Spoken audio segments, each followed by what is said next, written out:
வேலூர் மாவட்டம் குடியாத்தம் நகர பகுதியில் திமுக வேட்பாளர் கதிர் ஆனந்த் தீவிர பிரச்சாரத்தில் ஈடுபட்டார்.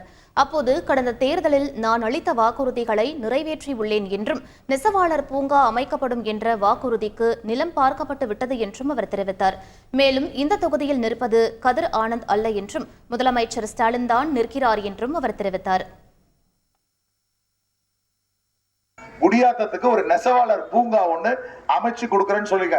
இன்னைக்கு காளியம்மன் கோயில் பக்கத்துல அந்த பைபாஸ் ரோடு வரக்கூடிய இடத்துல அந்த இடத்துல நானு இப்போ அந்த நெசவாளர் பூங்காக்கு இடம் பார்த்தாச்சு. தேர்தல் முடிஞ்ச உடனே பூமி பூஜை போட்டு 6 மாசத்துல அங்க நெசவாளர் பூங்கா கட்டிட்டாங்கன்னா இருக்கக்கூடிய நெசவாளர்கள் எல்லாரும் அங்க போய் அவங்களுடைய பொருட்களை சந்தைப்படுத்தினாங்கன்னா நல்ல விலை கிடைக்கும். சொன்ன வேலையை காட்டி நான் ஓட்டு கேட்கிறேன். ஆகையால நீங்கள் சிந்தாமல் சிதறாமல் உதயசூரனுக்கு வாக்களிக்க வேண்டும். நான் நிக்கிறேன்னா இது கதிரானது நிக்கலைங்க.